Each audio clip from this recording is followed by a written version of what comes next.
Olá a todos, o meu nome é João Diniz e sejam bem-vindos a mais um episódio do A Bola no Mente, o podcast sobre a NBA portuguesa.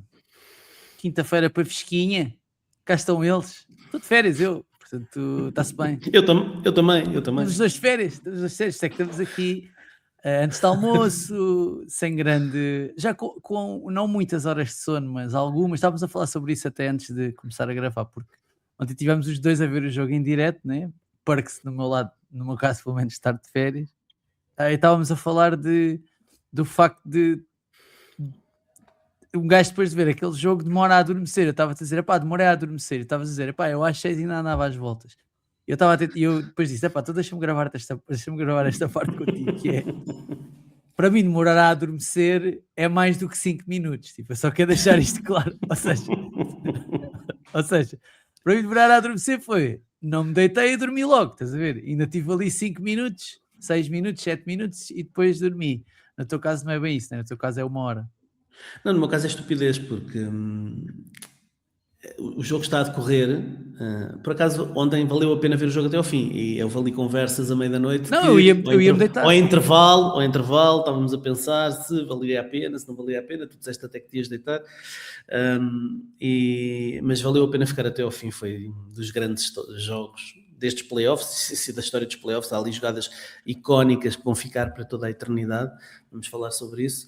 Mas eu passei, quando aquilo abre para 30 pontos, eu começo a pensar, a fazer as minhas contas de, pá, isto se calhar já não vira, pá, e às 7 da manhã tenho que me levantar para levar crianças à escola. Tu não tens esse problema de teres a pressão de te levantares para ir levar as cadelas a mejar. Portanto, isso é uma coisa que a ti não te...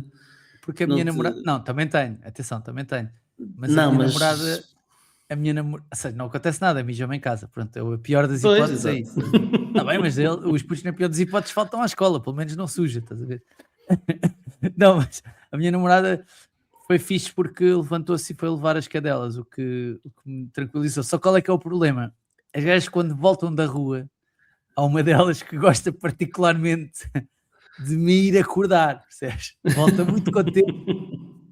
E eu sei, é um bicho de 3 quilos, não é um bicho com 40, portanto, mas ainda assim, estás a levar assim patadas na cara às 9 da manhã, não é tipo a cena mais simpática. Pá, de qualquer das formas. E já sem Mas grandes pronto, demoras. e depois, mas depois acaba o jogo, pá, às 5 da manhã, porque ainda por cima foi os jogos mais longos, com as faltas e com as paragens e os Maluquíssimo, reviews e puto, tudo e aquilo mais nunca uma mais coisa. acabava. Nunca mais acabava, e às 5 o teu amigo, que, enfim, que tem as obrigações para se levantar cedo de manhã, ainda decide ficar a ver conferências de imprensa e essas coisas, para ver se acrescenta alguma coisa. E por isso é que eu às 6 da manhã ainda andava às voltas. Ia bem. Pá, sem mais demoras, não sei bem o que é, não sei para onde é que é de começar, porque estavas a falar e bem, foi um dos jogos que entra na história, acho eu, dos playoffs da NBA. Foi a maior recuperação de sempre da história da NBA. Os Spurs chegaram a estar a ganhar a 9 minutos e tal. Das finais. Desculpa, das finais. A 9 minutos e tal, chegaram a estar a ganhar por 29 pontos, a 9 minutos e tal do terceiro período, e acabam por... Epá, eu vou dizer que acabam por perder o jogo, porque acho que não há outra maneira, tipo, com todo o mérito que os Knicks têm em recuperar, mas estares a ganhar por 29, como disse o Charles Barkley no fim, estás a ganhar por 29 e ires perder o jogo, há uma parte que é tua, estás a ver? Há uma parte do esforço ou do não esforço que é teu. Mas bora começar pelo início, se calhar, pelo início do jogo, porque eu estava a falar disto contigo no chat. Pá, eu achei que o início do jogo foi um meltdown mental dos Knicks que só teve paralelo com o meltdown dos Spurs na segunda parte. Mas a primeira parte dos Knicks é uma coisa horrenda, em que eles perderam muito mais tempo a discutir com os árbitros e o pavilhão até a discutir com os árbitros do que a jogar basquetebol. No final da primeira parte, os Spurs tinham batido o recorde de triplos numa final da NBA, e estavam a ganhar por 24 no final da primeira parte, apesar dos Knicks terem tipo 27, desculpa. Apesar dos Knicks terem 3 vezes mais lances livres que os Spurs, portanto até havia faltas a ser apitadas, com o Wemby, o Devin Vassell o Fox e o Dylan Harper a fazerem grandes jogos. E se calhar ficamos só assim, antes de irmos à segunda parte, falamos só desta primeira, porque eu acho que quando acaba a primeira parte, nós saímos de lá com a ideia que o Lucas até já tinha falado no último episódio, que é os Spurs quando jogam bem, jogam melhor, acho eu, do que os Knicks quando jogam bem. Os Spurs parece que os Knicks há sempre muito coração ali à mistura, né? E os Spurs jogaram de uma forma cerebral, é verdade que as bolas estavam a entrar, mas mais uma vez, nesta primeira parte, tal como tinham feito no jogo 3, foram sempre à procura da melhor situação de lançamento, foram sempre à procura do melhor lançamento, quase não havia lançamentos estúpidos, pois houveram, e muitos, na segunda parte, mas na primeira parte fizeram tudo certo, não sei se achaste isso, mas tipo, pá, aliás, eu acho que eles eu acho que quem estava a ver o jogo na primeira parte, quando o jogo vai para o intervalo, pensou, estes gajos vão ser campeões da NBA. Aliás, as casas de apostas durante a primeira parte, na altura em que os Spurs já estavam a ganhar por mais de 20, estavam a dar os Spurs como favoritos a ganhar o título da NBA, apesar da série estar 2-1, porque este jogo parecia estar a caminho de ficar encerrado, não é? São 27 pontos ao intervalo, 76-49, o que é a maior vantagem ao intervalo de uma equipa visitante na história das finais da NBA e empata com a terceira maior no geral, portanto, mas entre equipas visitantes foi a terceira maior de sempre. Na primeira parte os Spurs fizeram tudo certo, entraram mais uma vez melhor, que é uma tendência já desta série, entrarem muito melhor, mas destas vezes não se deixaram voltar a apanhar pelos Knicks como tem acontecido. Sobretudo por causa do shotmaking, a capacidade de lançamento do jogador dos Spurs foi acima da média. A forma como eles exploraram a dificuldade que os Knicks têm de defender a linha de 3 pontos. Os Knicks são uma equipa que permite muitos triplos e permite muita eficácia no lançamento exterior, porque dá muito espaço aos atiradores.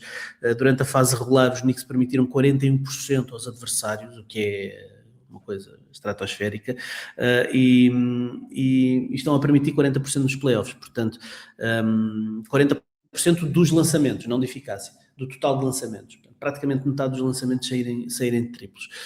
E os Spurs defendem muito mal os triplos do canto. Foram sistematicamente triplos ali, em frente ao banco dos Knicks e em frente ao banco, a caírem. No final da primeira parte eram 14 triplos convertidos.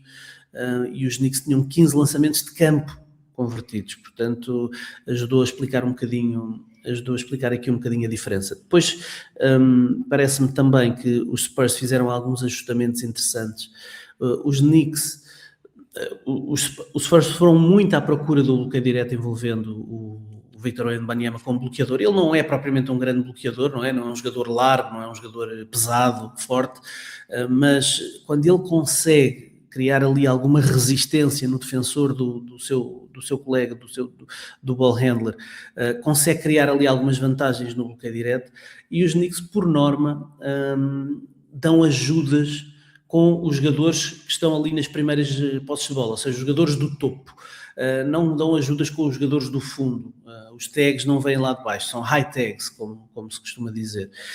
E os Knicks conseguiram muito bem, sobretudo os ball handlers, aliás, os Spurs, os ball handlers dos Spurs conseguiram muito bem interpretar de onde é que vinham as ajudas e castigar com passes perfeitos para a zona dos 45 graus, para onde saíam muitos triplos. Os triplos do Devin Vassell a 45 graus, do Dylan Harper a 45 graus, vinham muito dessas ações em que eles encontravam ali os jogadores, e portanto a execução dos Spurs na primeira parte foi praticamente perfeita do ponto de vista tático.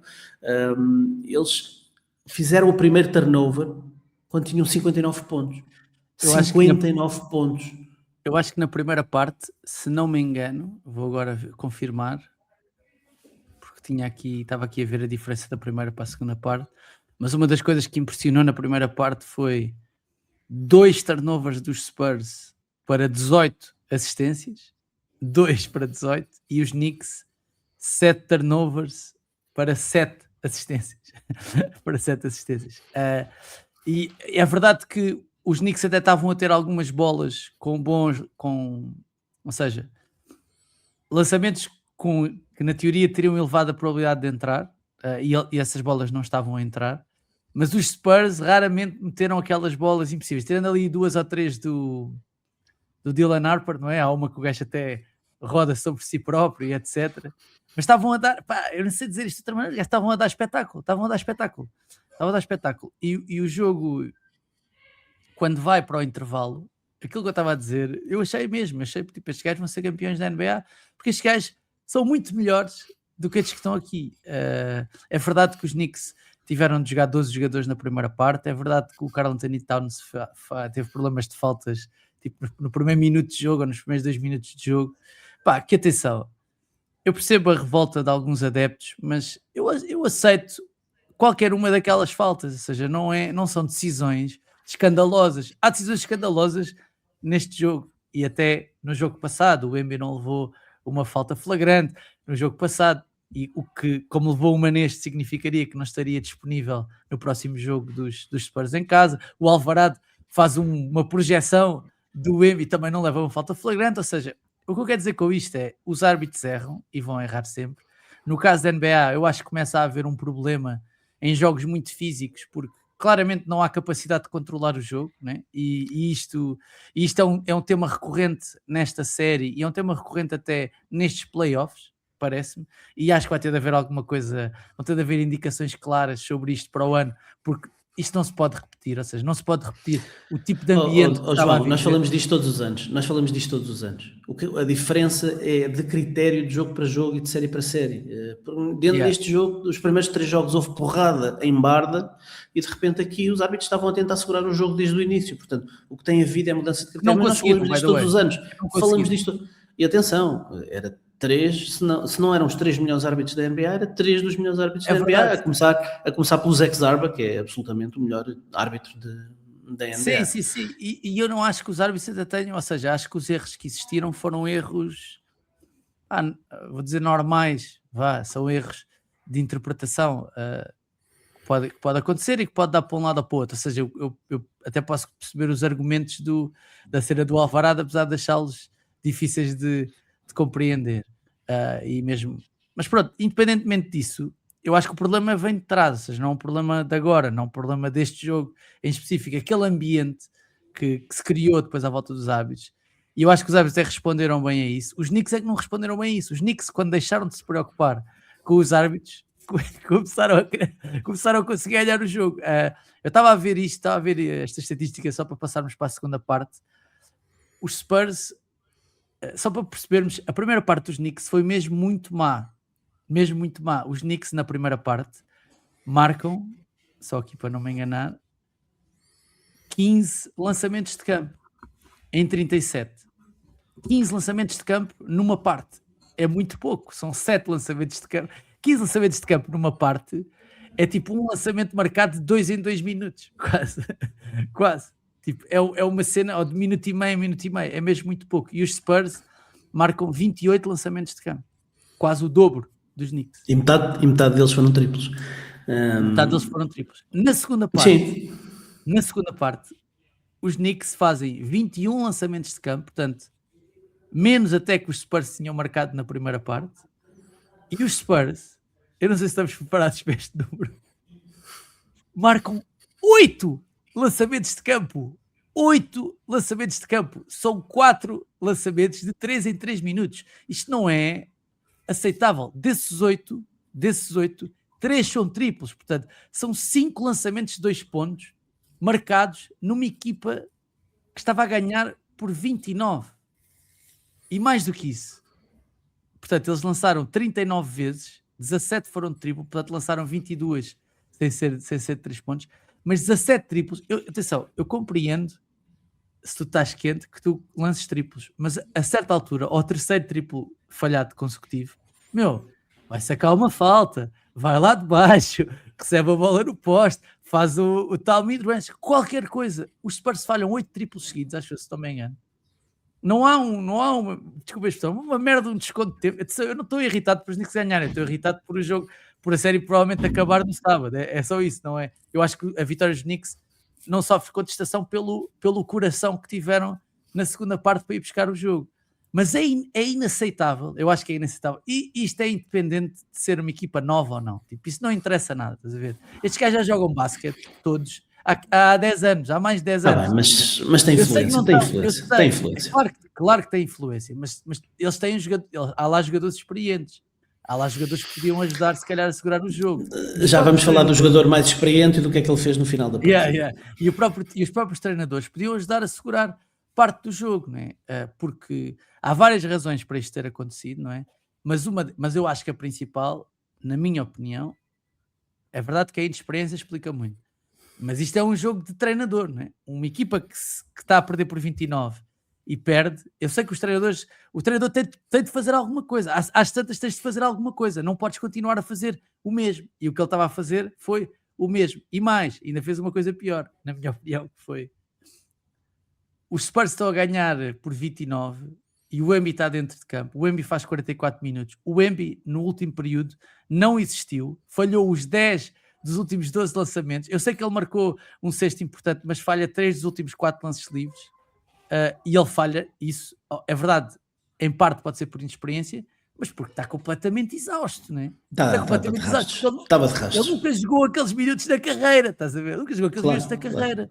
E por isso, eu acho que é um meltdown gigante dos Spurs, é um meltdown gigante do banco dos Spurs, que tinha, há uma altura que tens de dizer assim: Harrison Barnes, puto, vais ter de ir para lá, sacar uma falta, qualquer coisa, estás a ver? O que é que o Harrison Barnes sabe? O Harrison Barnes só está lá para isto, ele não está lá para mais nada, estás a ver? Ele não está lá para mais nada. Os Knicks, com todos os defeitos que tiveram, o treinador dos Knicks, o que fez foi: estou a levar 29, estás a ver? Ou estou a levar 25, ou estou a levar 20, vou ter de experimentar. O que é que deu? Deu alvarado, neste deu alvarado, não deu chama, deu alvarado, teve de experimentar, estás a ver? E os Spurs estão a ver o caminhão a vir na direção deles, o caminhão está a vir e não fizeram nada. Não fizeram nada fora daquilo que tinham feito até agora, estás a ver? Mesmo, ou seja, tentaram uma coisa que em gestão se fala muito, que é: tentaram com o mesmo processo obter resultados diferentes, que é uma coisa que nunca acontece. Tu não podes, fazendo exatamente a mesma coisa, obter um resultado diferente. Para ter um resultado diferente tens de fazer coisas diferentes. Mas pronto, se calhar estou aqui a exagerar, mas queria-te ouvir, porque eu acho mesmo que isto é um meltdown coletivo, estás a ver? É uma coisa coletiva, não é uma coisa, não é culpa só de inexperiência. Tipo, os treinadores estão lá para isto, tá? Os treinadores estão lá para fazer mudanças. Porque é que eles não estão a defender zona? Porque é que, não sei, estás a ver? Qualquer coisa, estás a ver? Qualquer coisa, sem ser, foi um bocado mazula, estás a ver? Naquela cena do só dá assim. Não, meu, tipo, estás nas finais da NBA, estás a ver? Estás nas finais da NBA a ganhar por 29, tipo, não podes, estás a ver? Não podes deixar o jogo chegar àquele ponto.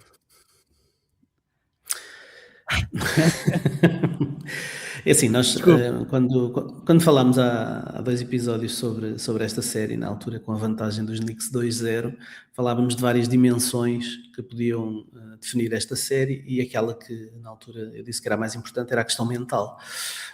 E mais uma vez a questão mental foi absolutamente determinante dentro deste jogo. Na primeira parte, como tu sublinhaste, os Knicks começaram a deixar-se levar pelo público, pelas reclamações com a equipa de arbitragem, pela teoria da conspiração, pela perseguição de que havia ali qualquer coisa que não estava a deixar jogar, e começaram a entrar em picardias absolutamente desnecessárias. Não foi só o Alvarado que tentou fazer ali um move de wrestling no Victor Wembanyama, o Mitchell Robinson dá uma cotovelada na garganta do Victor Wembanyama também. Portanto, houve vários jogadores dos Knicks que começaram a focar-se mais na arbitragem. E isso porque estão contagiados.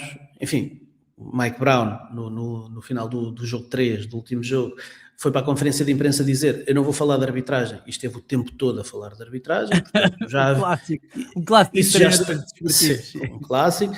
Portanto, o balneário já estava minado com essa conversa.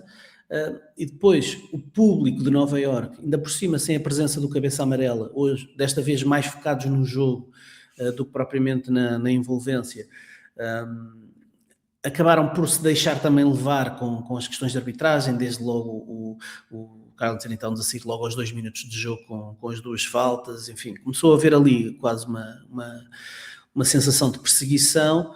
que me parece um bocadinho até descabida, e acabaram por se deixar levar, e os jogadores deixaram-se levar pelas emoções, começaram a deixar que as emoções falassem mais alto, e isso fez que eles não executassem defensivamente. Quer dizer, os Spurs no primeiro período marcam 41 pontos em 23 posses de bola.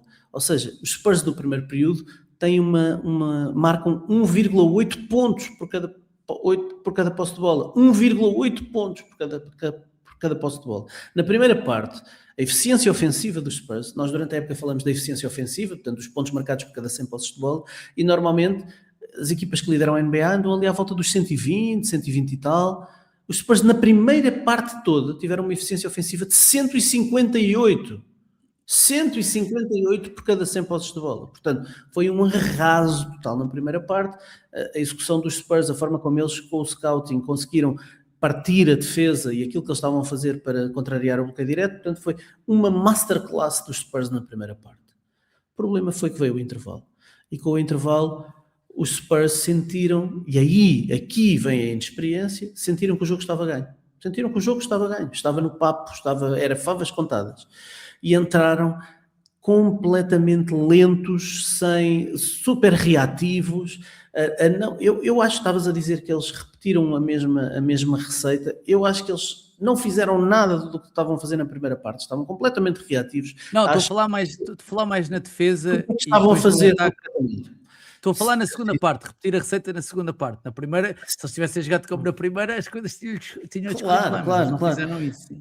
Sim, e o que de repente começa a acontecer, lá está, é a questão mental outra vez a funcionar. Aqui noutra perspectiva, não foram os Spurs, não foi embirrações com a arbitragem, foi os Spurs mentalmente já no jogo 5, em San António. Os Spurs já estavam a fazer as malas e a subir para o avião para voltarem para San António. Esqueceram-se que tinham que jogar mais 24 minutos e que 29 pontos de vantagem na NBA pode esfumar-se num ápice. E os Spurs, na segunda parte, começaram a sentir o sangue na água e começaram a ir à procura das coisas os Knicks começaram a ir à procura das coisas que têm resultado para eles, sobretudo muitas penetrações, a atacar muitos closeouts, a cansar o Wembanyama sistematicamente, ainda por cima percebendo que o Wembanyama não estava a sair tanto como à partida é necessário para ele poder estar um bocadinho mais fresco. E não podemos esquecer que, tal como no jogo 2, este jogo 4 foi jogado apenas 48 horas após o jogo anterior. Estas finais estão a ter menos dias de descanso entre os jogos na mesma cidade, e isso significa que no jogo 2 e no jogo 4 o Wemby está a acusar um bocadinho mais esse aumento dos minutos, e neste jogo, sem oportunidade de descansar, porque não saiu tanto na segunda parte como saiu em jogos anteriores, e com menos descontos de tempo, como estavas a dizer, que também ajuda a descansar. Portanto, os descontos de tempo também servem para os jogadores poderem descansar um bocadinho mais. Portanto, tudo isto estava a criar ali um efeito bola de neve. Os Knicks começaram a meter bolas, umas atrás das outras, começaram a desgastar cada vez mais o Wemby, que foi saindo cada vez mais do jogo, em termos ofensivos, desapareceu por completo. E chegas ao fim, ao último período, e precisas ter uma mão veterana, precisas ter alguém veterano no banco, que não tiveste. O Mitch Johnson estava todo borrado no banco. A sensação que dava era que ele não estava a pedir descontos de tempo, porque ele não sabia o que é que ia dizer aos jogadores.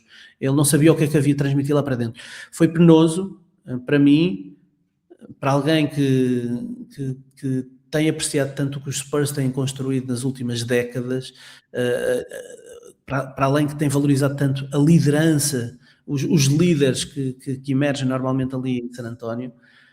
Para mim foi penoso ver a conferência de imprensa do Mitch Johnson e a forma como ele, subtilmente, ou não tão subtilmente, porque foi perceptível, começou a apontar o dedo aos seus jogadores, a dizer que precisava que os jogadores fizessem isto e não fizeram. Enfim, não foi bonito.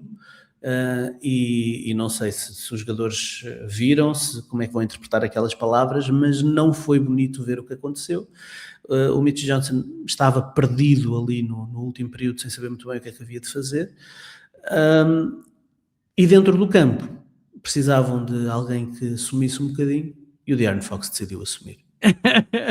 Sim, podemos dizer que não foi o melhor jogo da carreira do De'Aaron. E eu tenho sido muito tenho sido muito calmo nas palavras em relação a De'Aaron Fox, porque De'Aaron Fox tem estado a jogar lesionado e acho que ele merece esse sublinhado. Mas a quantidade de más decisões que foram tomadas ontem é um all-time high de certeza também. Aquilo que aconteceu na segunda metade do último período, nos últimos 5, 6 minutos de jogo, não está escrito, como costuma dizer um poeta da nossa praça, não é? Não está escrito. Enfim, desde... Posso só dizer uma cena Diz. antes de ir ao De'Aaron Fox, só porque, antes de irmos aos jogadores, só porque eu fiquei com esta sensação, eu não sei se tu concordas comigo, que é uma recuperação dos Knicks brilhante, como é óbvio, mas é aos trambolhões, tipo, ou seja, o que eu quero dizer é, não foi limpinho, percebes? Estás a ver, sabes, tu às vezes vês recuperações de jogos e tu sentes que a equipa que está a recuperar está a fazer tudo certo, né? Está a fazer tudo certo na altura certa. Os Knicks recuperaram de 29 pontos a fazer muita merda, tipo, em campo, estás a ver? A fazer imensos turnovers.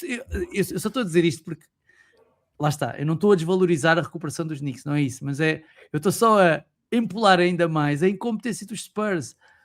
O Jalen Brunson tem 2 turnovers no fim, tipo, inaceitáveis para quem está quase ali a recuperar. O Cat tem bolas, tipo, muito más no fim, muito mais. Sim, o Michael Bridges também não apareceu. O Josh Hart faz uma asneira de todo o tamanho. Falha um lançamento, tipo, debaixo do sozinho, um layup sozinho. Ou seja, ficou na dúvida se havia de afundar ou não. Assim. O que eu quero dizer com isto é, e lá está, não estou a desrespeitar o que os Knicks fizeram porque nunca ninguém tinha feito, portanto, óbvio que é, mas não foi uma cena, não foi uma exibição tipo brilhante, uma masterclass, não, foi tipo tudo com muito coração, estás a ver? Mais até do que cabeça, porque se tivesse sido com cabeça, até se calhar já tinham virado mais cedo, com muito coração, e muita incompetência do outro lado para não aproveitar os turnovers dos Knicks, para não aproveitar. O OG Anunoby, que é o principal destaque do jogo, acaba com um plus-minus negativo, estás a ver? Negativo, percebes? Ou seja, isto não foi, o que eu quero dizer é, isto não foi a masterclass que os Spurs deram na primeira parte, não é a masterclass que os Knicks deram na segunda parte, ou seja, os Knicks não fizeram tudo bem na segunda parte, não foi um jogo limpinho, não foi balé, não foi isso, estás a ver? Foi muito coração, não é? E muita incompetência do outro lado, mesmo muita incompetência do outro lado. Principalmente, ok, na figura dos Spurs, do lado do De'Aaron Fox, mas não só, eu acho que o Embiid não teve bem, não é? Tipo, e também é verdade que ele só tem 22 anos, né? E portanto tem menos responsabilidade que o Fox, mas não foi um bom jogo do Embiid. Olhou muitas bolas, pá, a escolha de lançamentos dele também é questionável, a verdade é que ele levou muita porrada, mas tipo, às tantas tens de conseguir e sacar faltas, como ele estava a tentar no fim, só que depois já não teve força para marcar os lances livres. Força, discernimento, é isso que eu quero dizer. Ele leva muita porrada, enfim, os Spurs também têm muitas razões de queixa, porque a quantidade de porrada que ele leva desde o apito inicial é uma coisa fora do normal. Eu aos 2 minutos já estava louco com a quantidade de porrada que ele estava a levar de toda a gente, depois entrou o Mitch Robinson e continuou a dar porrada. E isso tem um desgaste, obviamente, naquele corpo, que é um corpo franzino, é um corpo que não está habituado a jogar mais do que 30 minutos, quanto mais andar ali nos 40. Ele não é o Kevin Garnett. Pois não. E já cresceu muito este ano, até do ponto de vista físico. É um jogador que, mesmo ao longo da temporada, notou-se esse crescimento da parte dele, mas é alguém que não está habituado a jogar com este tipo de intensidade mais de 40 minutos, a levar muita porrada permitida pela equipa de arbitragem, tem o seu desgaste e isso nota-se obviamente no final. Faltam-lhe as pernas para fazer lançamentos, faltam-lhe as pernas para andar a fazer close-outs. Ele já não conseguia fazer close-outs, ele já se deixava ficar e os jogadores dos Knicks, entretanto, começaram a escolher o que queriam fazer, se queriam lançar de fora, se queriam atacar, dar encosto e tentar criar alguma coisa. Portanto, a sua impressão digital no jogo foi ficando cada vez menor à medida que o tempo foi passando e o cansaço foi acumulando. E por isso é que é nessas alturas em que a figura principal está a ser desgastada e massacrada que é preciso alguém que ponha um bocadinho de calma. E se não é o treinador, ser o veterano dentro de campo. O De'Aaron Fox não foi capaz e foi para isso que ele foi contratado e recebeu um contrato de mais de 200 milhões. É para isso que ele foi contratado, para ter a mão que tranquiliza nestes segundos finais. E o que acontece é que ele rouba uma bola com 13 segundos para jogar e os Spurs a ganhar por 1, vai sozinho para o ataque, com o OG Anunoby na sua pegada, e em vez de guardar a bola e andar a driblar o máximo de tempo possível para sacar uma falta e tentar com os lances livres meter o jogo a 3 pontos, decidiu ir tentar um lançamento. Portanto, foi tentar lançar o mais depressa possível, deixando o máximo de tempo possível para os Knicks. O problema é que ele foi abafado, o OG Anunoby conseguiu uma recuperação incrível, foi abafado, a bola sobra para os Knicks e estavam só a perder por 1. E depois tivemos aquela jogada milagrosa no final, que vai ficar para sempre nas nossas memórias e que vai ser das jogadas mais repetidas das finais que vamos... Se os Knicks forem campeões. Se os Knicks forem, vai ficar esquecida. Exatamente, sim. É daquelas que fica eternizada se forem campeões. Porque se não forem campeões, se calhar vão recuperar o layup falhado do Josh Hart, eventualmente. Sim. Mas essa jogada é incrível e é mais um erro do De'Aaron Fox. Que pode ter sido um erro. Eu não sei se é erro. Pode ter sido um erro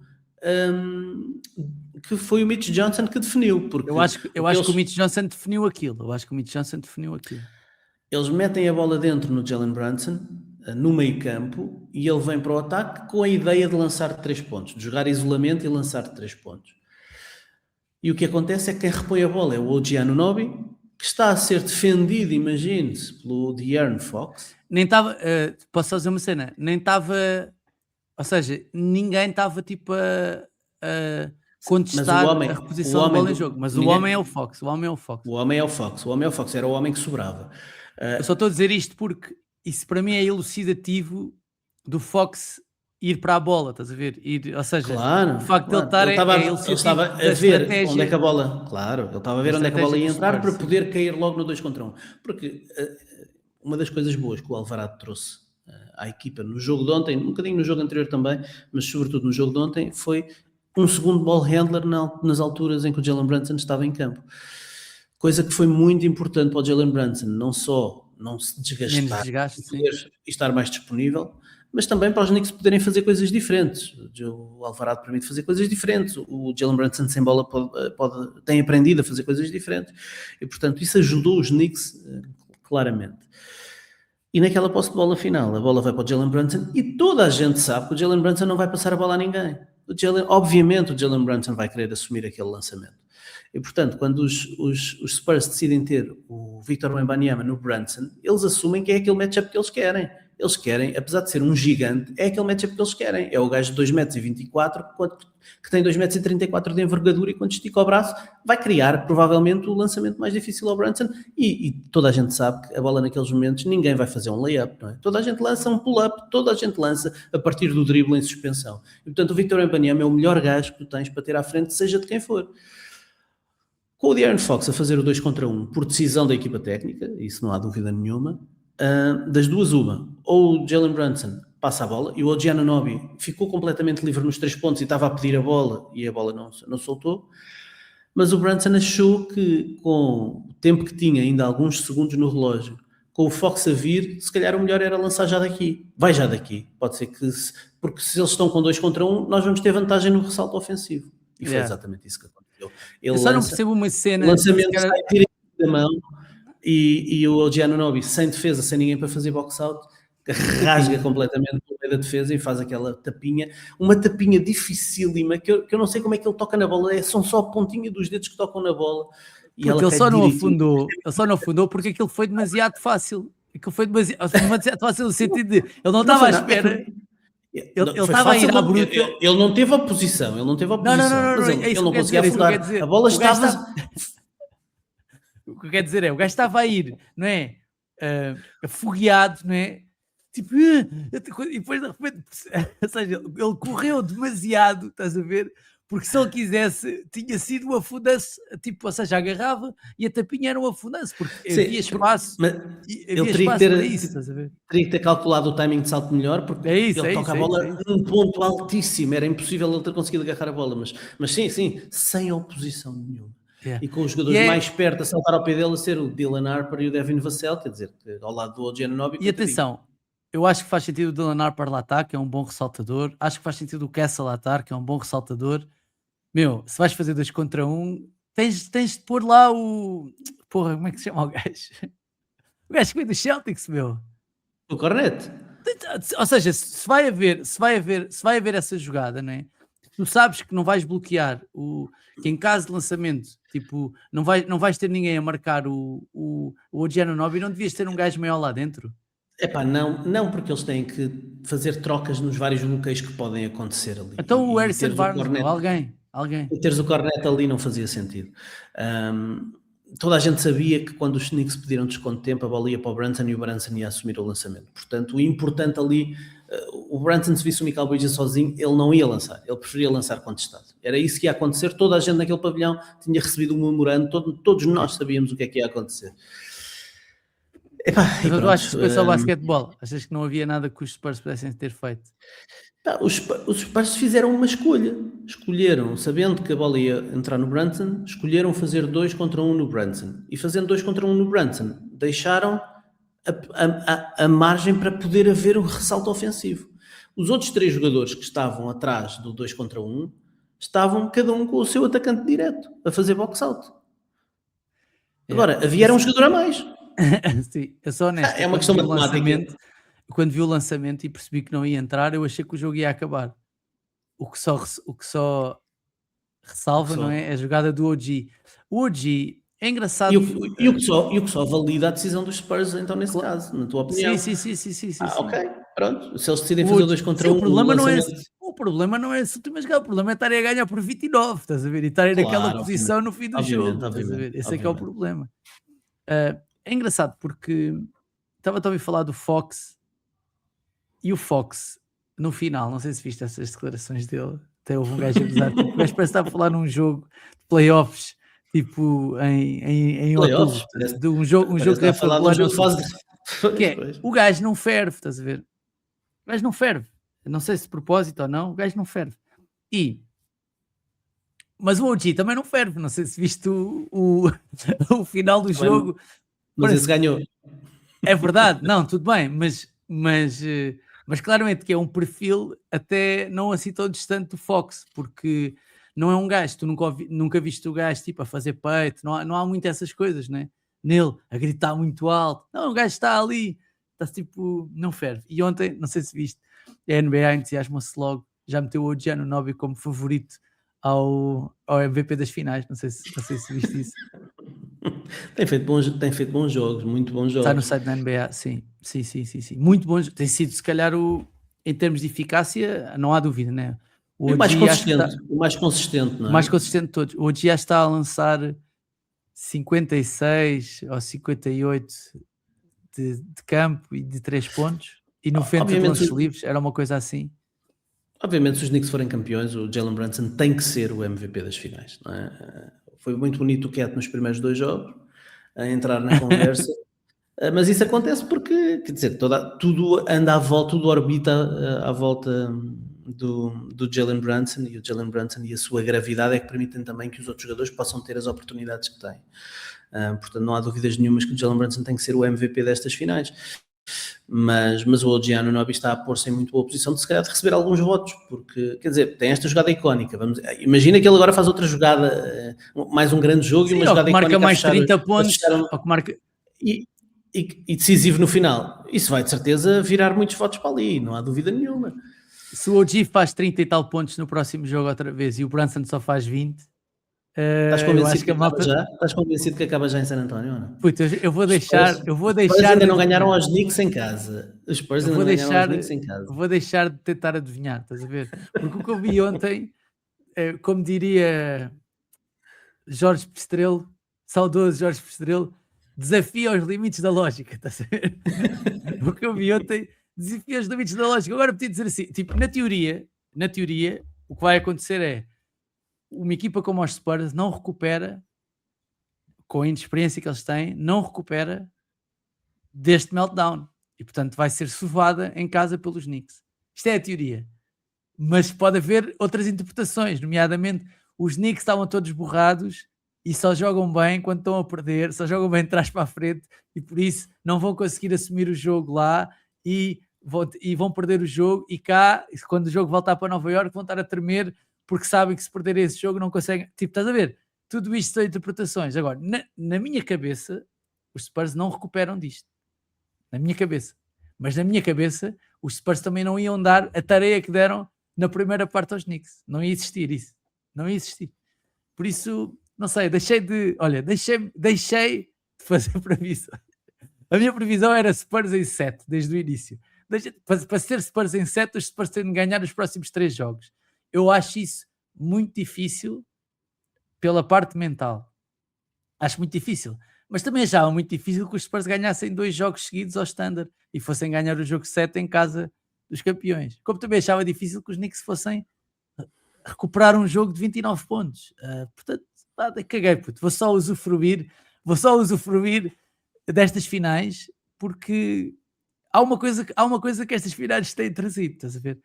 É verdade que há polémicas de arbitragem, que nem sempre os jogos são bem jogados, mas puto, haja coração para quem é adepto das equipas para estar a ver estes jogos, meu. Porque estes jogos têm sido todos incríveis. Muito, muito intensos, pá. 4 jogos decididos por 10 ou menos pontos, coisa que nunca aconteceu nos primeiros 4 jogos das finais da NBA. Está tudo muito intenso. O primeiro foi por 10 ou menos pontos também. Pelo menos andou ali. Foi. Acho que foi por 10. Agora estou na dúvida, mas tenho ideia que foi por 10. O primeiro foi por 10. Os Knicks ganharam por 10. Tanto que estenderam a streak de 10 ou mais pontos. Incrível. Agora, e tu, o que é que achas que vai acontecer no sábado? Não quer saber. Não sei, caguei. A questão mental vai continuar a ser importantíssima. Portanto, voltamos para San António. É um jogo em San António antes de um eventual regresso a Nova Iorque. Portanto, voltamos a San António. Os Spurs estão encostados às cordas. Não conseguiram ainda. Têm-se dado mal a jogar em casa com os Knicks. Ainda não conseguiram ganhar aos Knicks em casa. Mas têm entrado sempre bem nos jogos. E agora levam a lição de que 29 pontos não são suficientes. Portanto, vamos ver se eles... Vamos ver se eles voltam a entrar bem e se vão à procura de 40 pontos de vantagem, que a coisa fica um bocadinho mais tranquila. Mas vão tremer mais mãos agora porque enfim, estão a 48 minutos da eliminação. E estando a 48 minutos da eliminação, pode haver a tentação da equipa técnica dos Spurs continuar a dar 40 e tal minutos aos jogadores mais importantes. E essa gestão vai ser determinante também para o sucesso, porque os Knicks agora estão a sentir que estão muito perto. Os Knicks podem até estar um bocadinho mais confortáveis por estarem a ganhar 3-1 e saberem que têm o jogo 6 em casa, mas o jogarem em casa, se os Spurs viram isto, quer dizer, se os Spurs ganham aqui o segundo jogo e vêm de regresso a Nova Iorque, enfim, os Knicks continuam em vantagem, continuam a ter 2 match points para poder ganhar, mas a pressão de fechar no Madison Square Garden no 6 também depois será muito grande para a equipa de Nova Iorque. Não vão querer voltar a San António com 2 derrotas seguidas. Portanto, a parte mental será muito importante. Quem for mais capaz de lidar com esta pressão, suposta pressão, isto é só basquetebol, com esta pressão... Sim, mas há pressão. Aqui, quem for mais capaz de lidar com esta pressão vai certamente sair por cima.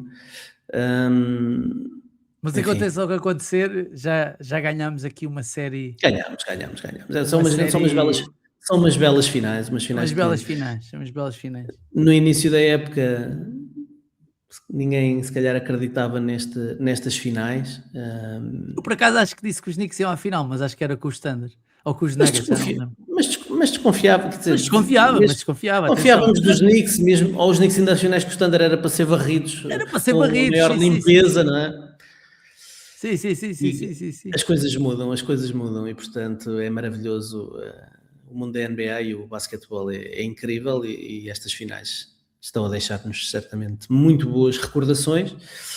E para os Spurs, se perderem mesmo, será uma grande aprendizagem e a prova de que, de facto, não se chega demasiado cedo às finais e se consegue ganhar alguma coisa. É preciso passar por isto e ter aqui algumas tormentas para se crescer e depois voltar mais tarde. Vamos ver se eles não viram isto. Mais tarde, se calhar. Vamos ver. Não sabemos. Pois, é que essa é a questão. É que tu dizes sempre, não se deve desperdiçar um ano, uma ida a uns playoffs, uma ida às finais, ninguém nos garante que os Spurs vão voltar às finais, não é? Nós andamos anos e anos e anos a dizer que o Luka Doncic ia ganhar múltiplos MVPs, algum dia há de começar a ganhar múltiplos MVPs, e hoje em dia já acreditamos que ele não ganha um, não é?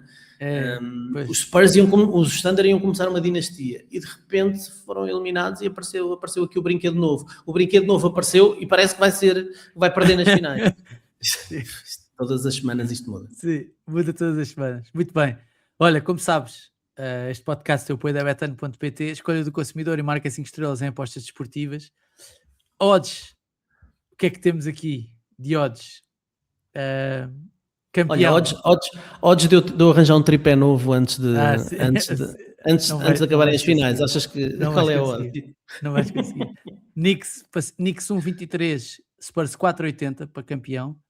No jogo 5, Spurs 1,42, Knicks 2,40. Portanto, Spurs favoritos neste jogo 5. Já agora, hoje começa o Mundial, Ricardo. Estás a par?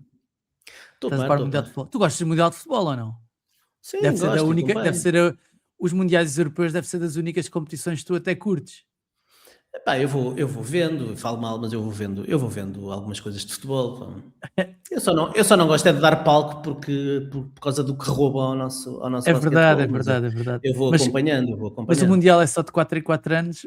Queres que eu te diga assim quem é que são os favoritos? É sempre uma altura especial. Quem são os favoritos para ganhar? Vou dizer, Espanha 5,20, França 6,10, Inglaterra 7,30, Portugal 9, Brasil 9,25, Argentina 9,50, Alemanha 14, Países Baixos 21, Noruega 26, Colômbia 29, Bélgica 32, Japão 50, já não interessa. Portanto, Espanha favorita a ganhar, seguida da França, Inglaterra e depois nossos Tugas, Portugal. Portanto, já não é a Alemanha que ganha este ano. Portanto, não, eu acho que... É isso que me estás a dizer.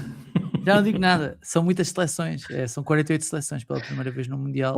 Ontem grande exibição do nosso Cristiano, não é? Até o Papa fez uns tweets sobre ele, não foi? Sim, foi parecido. Foi uma exibição difícil do Ronaldo ontem, mas pronto, o que conta é nos jogos mas o Roberto Martínez fez o que tinha a fazer, chegou ao intervalo e tirou 9 jogadores para ver se outros 9 faziam o Ronaldo jogar melhor, não é? Se a coisa funcionava melhor. Bom, esperemos que corra tudo bem no Mundial, é sempre uma surpresa, mas se há coisa, eu estava a pensar nisto hoje, que é, tenho muitas saudades de quando não trabalhava, porque isso permitia-me em anos de Mundial estar a desfrutar de um Coreia do Sul Gana às 3 da tarde, tipo isso ser uma coisa ok, estás a ver? Portanto, hoje lá estarei para um México-África do Sul inesquecível, que vai abrir o Mundial. O México-África do Sul promete ser inesquecível. Tenho memórias dessas também, quando era miúdo. Por falar em não trabalhar, achei fofo o Charles Barkley ontem dizer que nos anos todos da NBA que tem, sobretudo estes que agora vê as coisas fora do campo, nunca assistiu a nada assim. O jogo terminou e mais de meia hora depois as pessoas continuavam no pavilhão.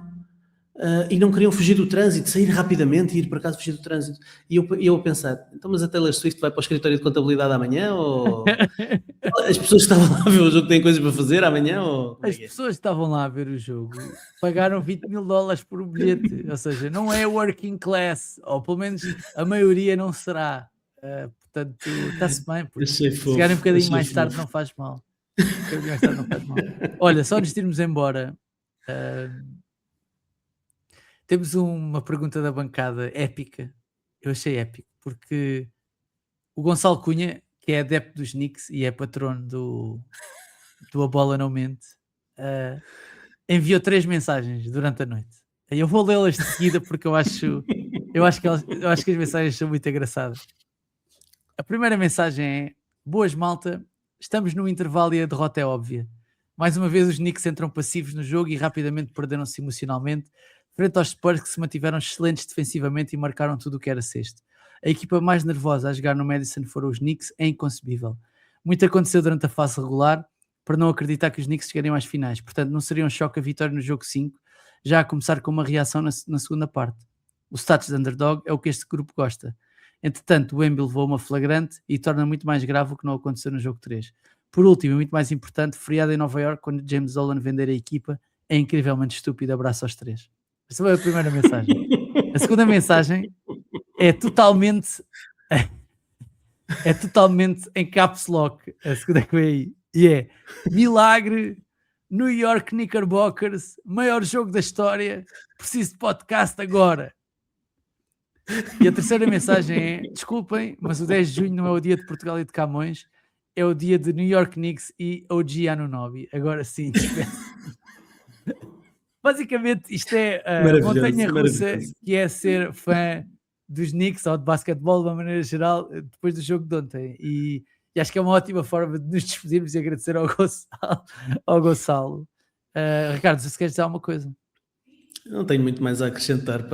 Feliz pelos meus amigos adeptos dos Knicks.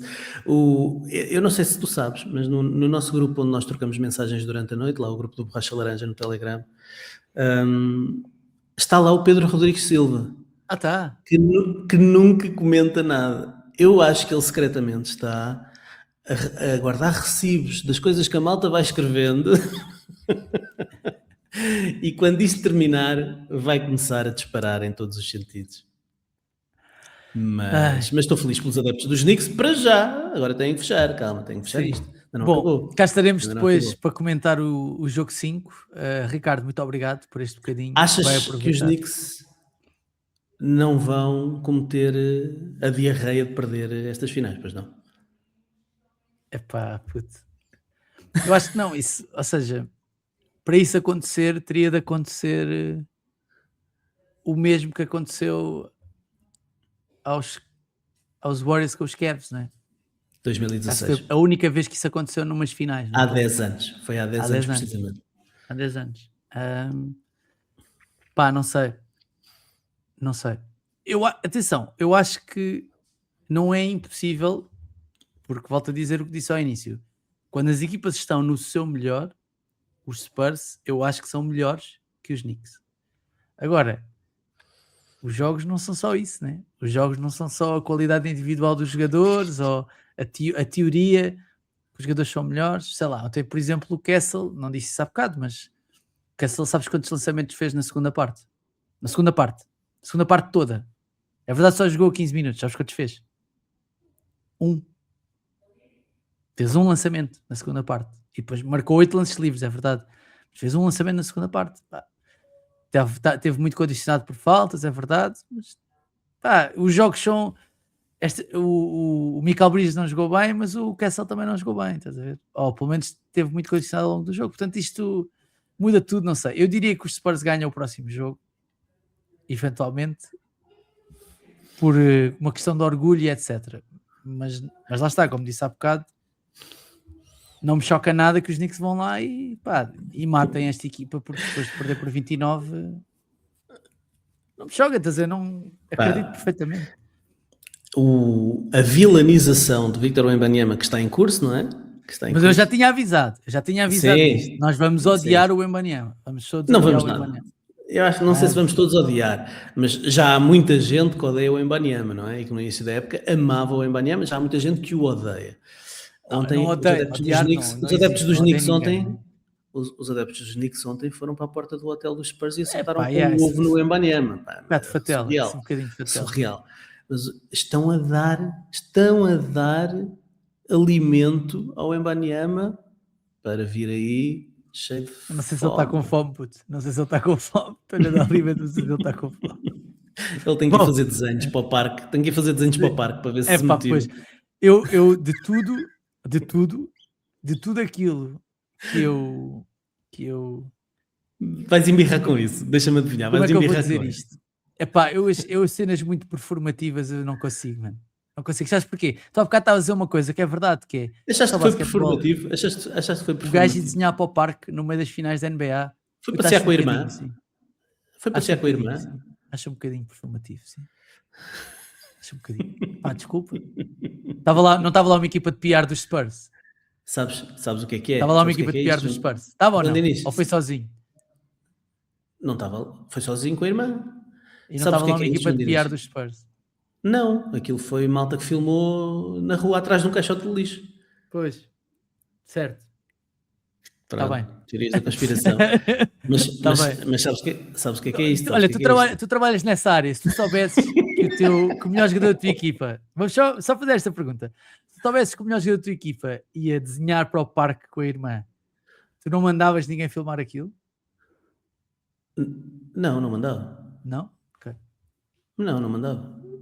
Epá, se ele está a ter um momento em família e quis ir passear, é deixá-lo ir, aquilo que o faça sentir melhor para jogar. Não. Sim, se calhar o gajo Não vejas, costuma não pintar. vejas, Se calhar não o gajo vejas costuma. coisas dessa maneira. É só engraçado porque nunca tínhamos visto o gajo a pintar, né? Mas se calhar é só um hobby escondido dele. Isto não sei se tens acesso à vida Não privada tenho, assim não das tenho. pessoas para saberes o que é que eles fazem. Não tenho, é o que eu estou a dizer, nunca Mas, tínhamos visto. Nunca tínhamos visto, se calhar era um hobby escondido, nunca tínhamos visto. enfim, eu só sei que o Wu-Tang Clan voltaram É verdade. e lançaram a profecia de que Nixon 5, portanto, vamos ver. Cá estaremos. Ricardo, muito obrigado por mais este bocadinho. Malta, já sabem que podem e devem ouvir e subscrever o podcast, deixar estrelas e críticas no iTunes e também no Spotify, seguir-nos no Twitter, no Instagram, no TikTok, subscreverem o canal do YouTube, tornarem-se patronos do A Bola Não Mente em patreon.com/A Bola Não Mente sem til, porque não há til nos URLs, e subscreverem a The Zone também, lá em baixo. Façam isso, putos. Façam isso, manos, para começarem bem o verão. Eu já subscrevi Dazão, Estão a ser as finais da Liga Espanhola também. Estão a passar na DAZN, vale a pena. Também estão a ser emocionantes. Portanto, as finais não, ainda estamos nas meias finais. Sim. Não estamos, E atenção que o Real Madrid já foi de vela às mãos de Marcelinho Huertas, com os seus 41 anos, e Perry Mills. Disse no outro dia, uns amigos meus partilharam o vídeo de um cesto do Marcelinho Huertas, mesmo no fim, e eu virei para eles e disse: este gajo é mais velho do que nós. Este gajo é mais velho do que nós e anda ali. Por isso, próprios para o Marcelinho, próprios também para ti, para quem nos ouve, e até à próxima. E próprios para o Jeremy Sohan, que jogou uns minutinhos nas finais da NBA.